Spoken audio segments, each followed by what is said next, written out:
ঠান্ডা হাওয়া বইছিল হিমালয়ের সেই নির্জন সীমান্তে, কিন্তু সেই নীরবতার আড়ালে লুকিয়েছিল এক ভয়ঙ্কর সত্য। ১৯৬২ সালের ভারত চীন যুদ্ধের আগে ইন্ডিয়ান ইন্টেলিজেন্স একটি গুরুত্বপূর্ণ সতর্কবার্তা দিয়েছিল। তারা জানিয়েছিল সীমান্তে চীনা সেনাদের অস্বাভাবিক গতিবিধি। কিন্তু সেই সতর্কবার্তাকে গুরুত্ব দেওয়া হয়নি। উপরমহলের অনেকেই মনে করেছিলেন এটা হয়তো একটা সাধারণ টহল বা ভুল তথ্য।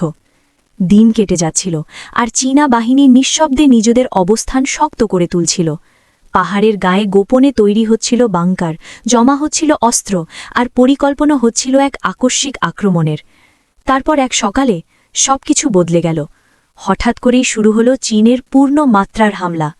ভারতীয় সেনারা প্রস্তুত ছিল না, তাদের কাছে পর্যাপ্ত অস্ত্র ছিল না, ছিল না সঠিক তথ্য বা কৌশল। যুদ্ধ দ্রুত ভয়ঙ্কর রূপ নিল, সীমান্তের একের পর এক পোস্ট দখল হয়ে গেল। জাতীয় নিরাপত্তা ভেঙে পড়ল এক মারাত্মক আঘাতে। একটা প্রশ্ন আজও থেকে গেছে, যদি সেই সতর্কবার্তাকে গুরুত্ব দেওয়া হতো, তাহলে কি ইতিহাসটা অন্যরকম হতে পারত?